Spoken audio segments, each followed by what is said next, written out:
The heavy satin of the wedding gown clung to Emily Grace's slender frame as she stepped through the grand oak doors of St. Mark's Cathedral in Boston.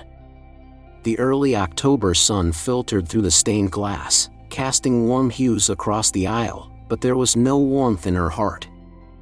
Her heels clicked softly against the polished tile floor as she made her way toward the altar, where her future, a life she hadn't chosen, stood waiting in a finely tailored black suit. Liam Blackwood, CEO of Blackwood International. A self-made billionaire whose family fortune had grown into an empire of shipping, real estate, and technology. At 36, he was both feared and revered. Widely known for his strategic brilliance and ruthless efficiency, he wasn't the type of man one would expect to marry a shy 24-year-old who still lived in her family's modest two-story home on the edge of Plymouth. But here they were. Emily wasn't marrying for love. She was marrying to save her father's legacy, a small manufacturing company drowning in debt, cornered by Blackwood's acquisitions. Her father had begged her to consider the proposal. Just for a few years, he had whispered through tired eyes. Liam promised to keep the factory open. Hundreds of jobs, Emily, families rely on us. She agreed. Out of duty. Out of guilt. Not love. As Emily reached the altar, the whispers of the guests floated through the cathedral like a low hum. The pews were filled with Boston's elite, women in floor-length gowns, men in bespoke tuxedos. They barely looked at her. She was the outsider, the unknown. To them, she was a charity case, a girl from a blue-collar background stepping far above her station. Liam didn't look at her. Not even once. His expression was stone-cold, his 6'2" frame held with military stiffness. His dark hair was slicked back, not a strand out of place. The only color on him was the glint of a silver cufflink, the Blackwood family crest engraved deep into the metal. He looked like he was closing a deal, not pledging his life to a woman. When the minister asked if he took Emily to be his lawfully wedded wife, Liam responded with a flat, unfeeling "I do." There was no hesitation, but also no affection. Emily's voice trembled as she echoed the same words. The rings exchanged were simple platinum bands, cold and impersonal. No vows were written. No laughter, no tears of joy. Just a kiss, not on the lips, but on her cheek, dry and mechanical, like checking a box. And just like that, it was done. Two people from separate worlds, bound together not by love, but by obligation. As they walked down the aisle together, the applause was polite, not joyful. And Emily realized, in that moment, that she had stepped not into a marriage, but into a contract. A gilded cage, with no key. The grand reception at the Fairmont Copley Plaza sparkled with elegance, crystal chandeliers, white roses in tall vases, a 12-piece string ensemble playing soft waltzes. But for Emily Grace, the new Mrs. Blackwood, it all felt like a distant blur. She stood by Liam's side like a porcelain doll, beautiful, still, and silent. He didn't hold her hand. He didn't introduce her. And he certainly didn't look at her. Liam Blackwood was a master of composure. At 6'2", with shoulders square and jaw clenched, he navigated the room like he owned every square foot of it, which, in truth, he likely did. One firm handshake after another, he greeted business associates, old money families, and venture capitalists with practiced charm. Emily watched as he smiled easily at others, yet couldn't spare a single glance for his bride. The disconnect between them was glaring. She tried to speak to him once, just once, over dinner, when the server placed lobster tail and filet mignon in front of them. "The food looks amazing," she said softly, hoping for a response, anything to break the wall between them. Liam didn't even blink. He lifted his glass of bourbon, nodded slightly to a senator across the room, and moved on. Hours later, as the last guest exited, Emily followed Liam into the waiting black Cadillac Escalade. The silence between them stretched long and heavy as the vehicle pulled away from the hotel, cruising through Boston's winding streets. Streetlights flickered through the tinted windows, casting shadows on his chiseled face. He sat still, one hand on the steering wheel, the other resting on his knee. The platinum wedding band on his finger caught the light with every turn. She turned to him, her voice small. "Thank you for tonight." He didn't reply.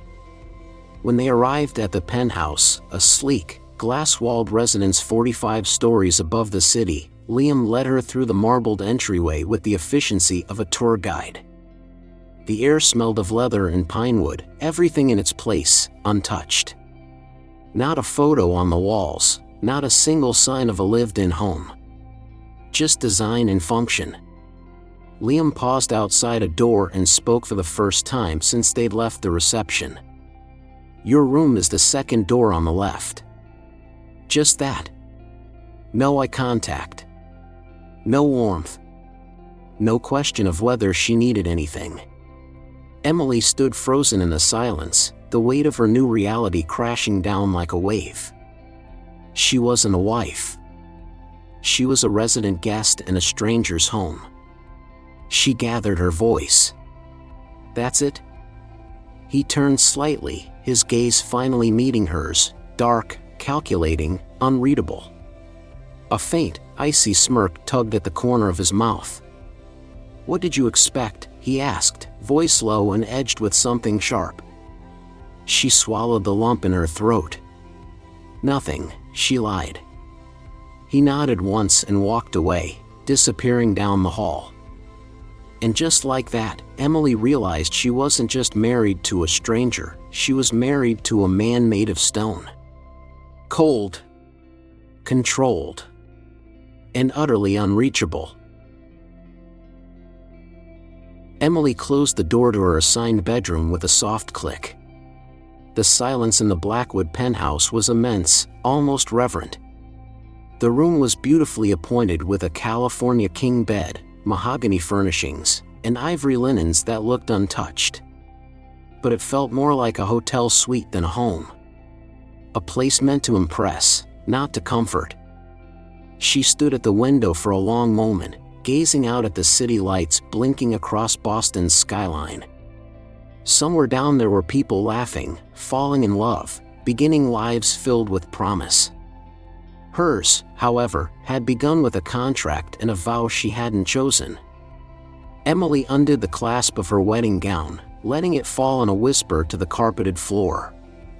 She folded it carefully, placing it over a chair before slipping into a silk nightgown, modest, but still too revealing for how exposed she felt emotionally.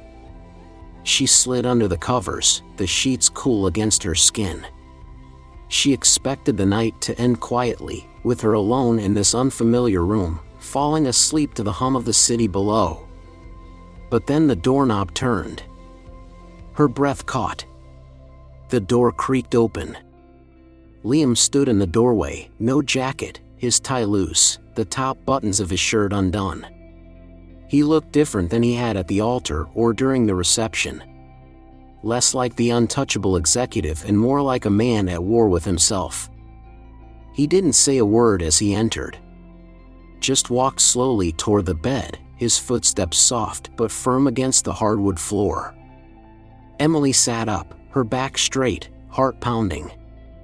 "You should be asleep," he said, his voice quiet but rough around the edges. "So should you," she answered, surprised at the steadiness of her own voice. A flicker crossed his face. Not quite a smile, not quite a scowl. Just something unspoken. He stopped at the foot of the bed, staring down at her with that same unreadable expression he wore like armor. But his eyes, those deep, dark eyes, were different tonight. They weren't cold. They burned. Not with anger.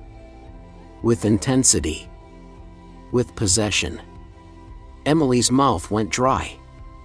Her instincts screamed at her to pull the blanket tighter, to retreat. But she didn't move. Then, softly, he said it. "You're mine now." 3 words. Simple, but final. He reached out, not abruptly, but with deliberate certainty, and gently took her wrist. His hand was warm, surprisingly so. She felt the strength in his grip, but no threat. Still, her voice trembled. "What are you doing?" He didn't blink. "What I think we've both been waiting for." And with that, he pulled her gently to her feet. The room faded. The city, the contract, the wedding guests, none of it mattered anymore. For the first time, Liam Blackwood wasn't just a man in a suit or a name in a headline. He was here. Real. And he was seeing her, not as a pawn or a prize, but as a woman. What followed wasn't what Emily expected. It was slower. Softer. A beginning neither of them had prepared for. The first week of marriage passed in a quiet, uneasy rhythm, like 2 trains moving in opposite directions on parallel tracks. Emily and Liam lived under the same roof, yet might as well have been separated by an ocean. Mornings began early for Liam. By 6 a.m., the soft whir of the espresso machine echoed through the kitchen, followed by the gentle click of leather shoes crossing the marble floor. He never lingered. Dressed in a crisp suit, briefcase in hand, he left before Emily even made it out of bed. The front door closed with a whisper, leaving behind silence and the faint scent of his cologne, cedarwood, and smoke.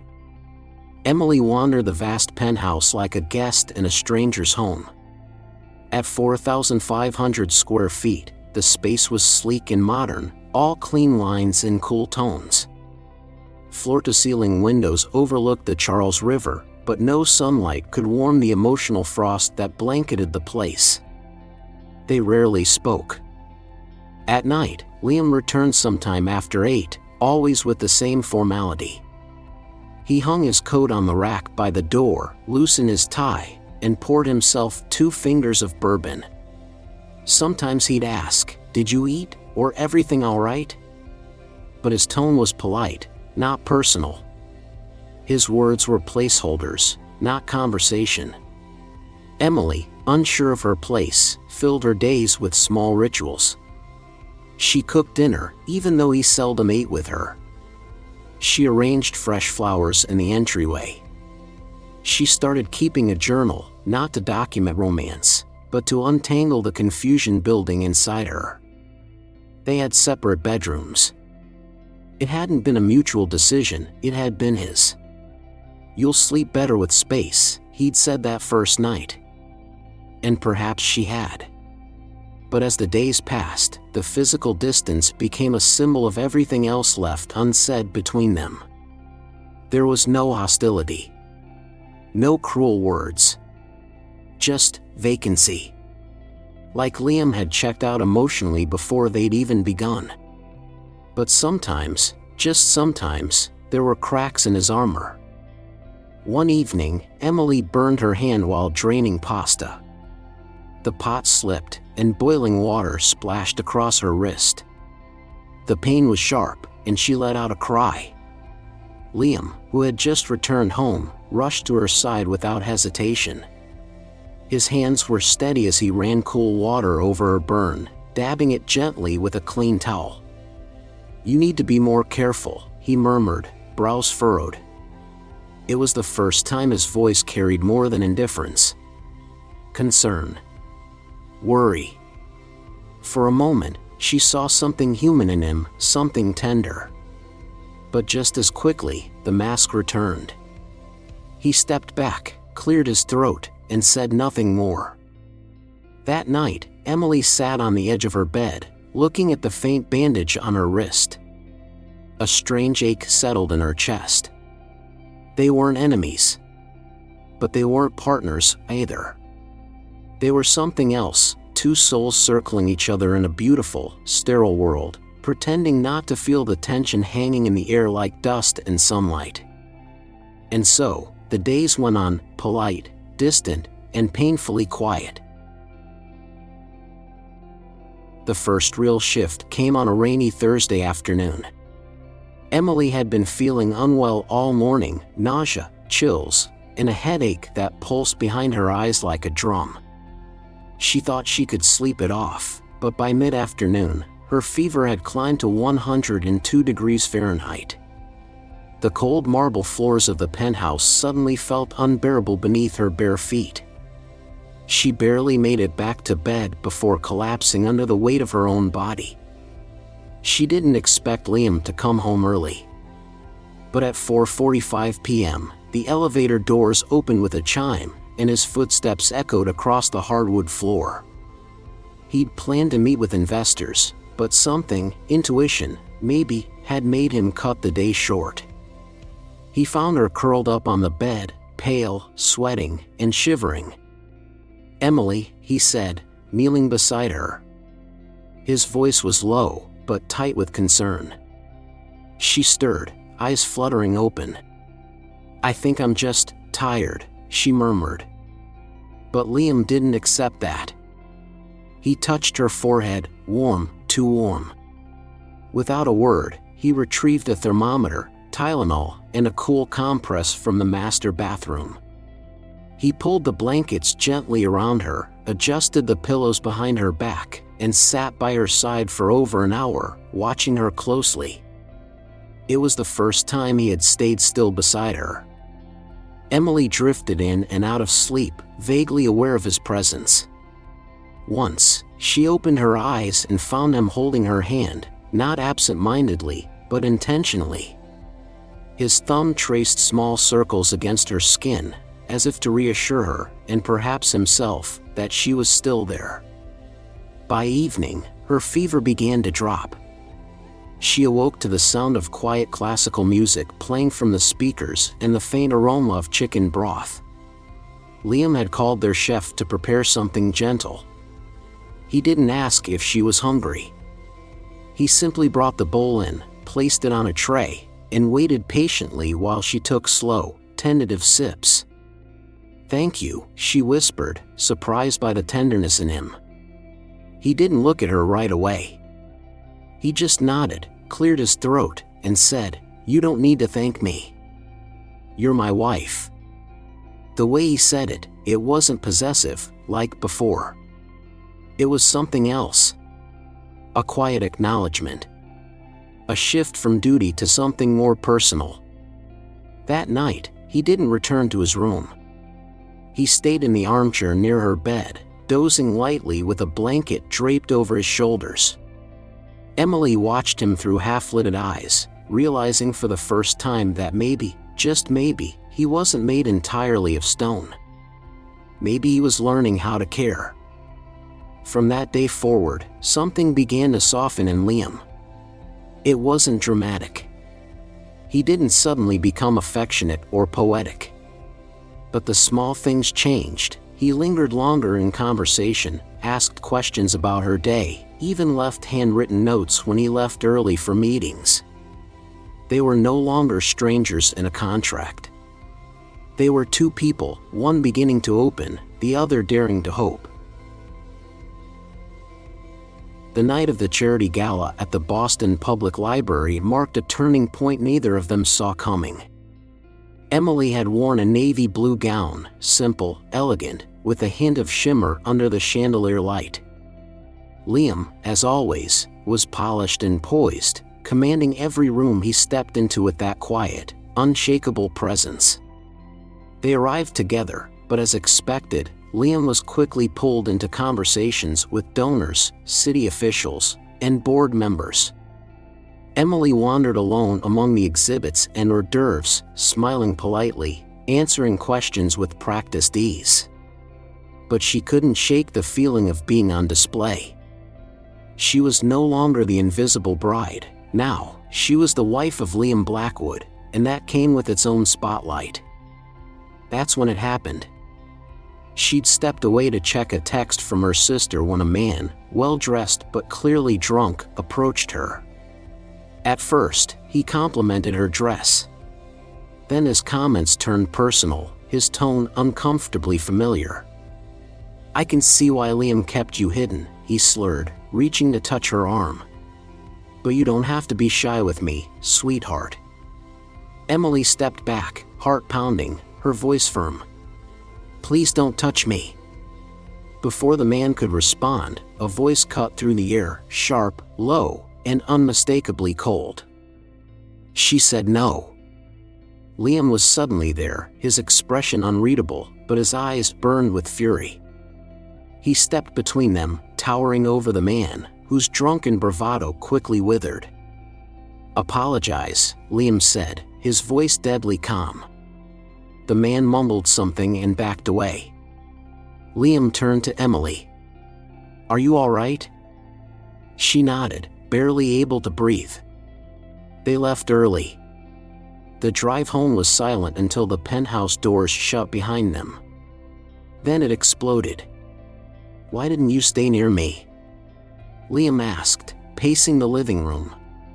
"Do you have any idea what could have happened?" Emily bristled. "You left me alone the entire night, Liam. I was trying not to get in your way." "That's not what this is about."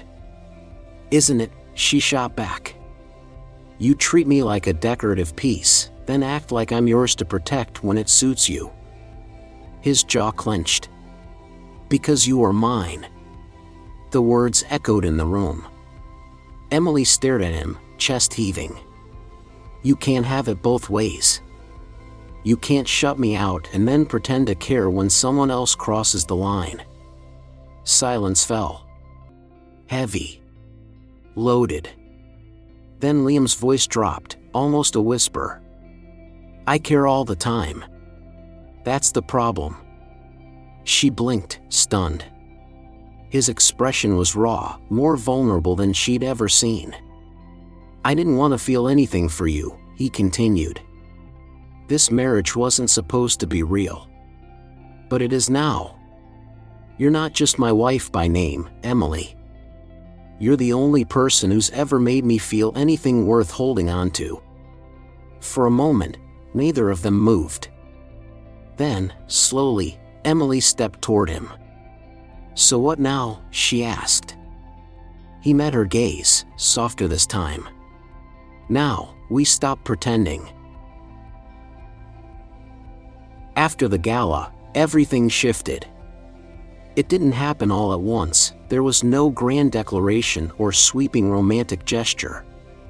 But something subtle and steady began to grow between Emily and Liam, like the quiet unfurling of petals after a long winter frost. Liam started coming home earlier. Some nights, they shared dinner together, not across a vast dining table with silence filling the space, but side by side at the breakfast nook, plates of roasted chicken and mashed potatoes between them. He asked about her day, listened without interrupting, and even smiled when she told stories about her childhood in Plymouth. Emily found herself laughing again, softly, hesitantly at first, but then more freely. And Liam, who had once seemed incapable of emotion beyond control, began to open up in return. One evening, as they sat together on the balcony overlooking the Charles River, he spoke about his late mother. It was the first time Emily had seen him look unsure, his gaze distant, fingers curling tightly around a glass of bourbon. She hated this life, he said quietly.